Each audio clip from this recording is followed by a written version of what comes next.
Let's talk about symptoms of HIV, which is actually slightly misleading because HIV usually doesn't have any symptoms. HIV is a virus that you're infected with that may or may not lead to AIDS. People who are infected with HIV often don't know they're infected because there are rarely symptoms.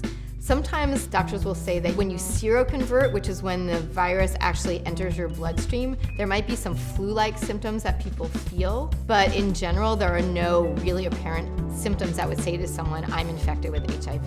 The only way to know if you're infected with HIV is to get tested. And there are 3 different ways of getting tested for HIV. 2 of them involve blood and 1 does not.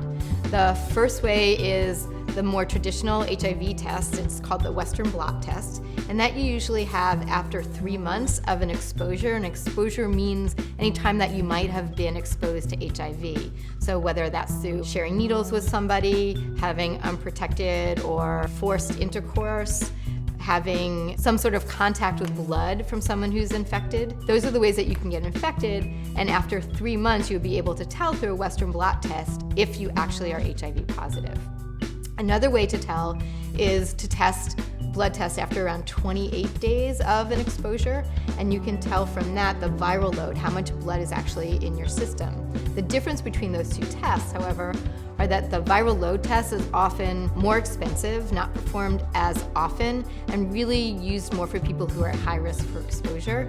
The Western Blot test, very inexpensive. You can often get it for free, and it's very accessible through clinics in your area. You can also do the Western Blot test through a home test, and you can purchase that test online and do it by yourself in your house and call in and get your results over the phone.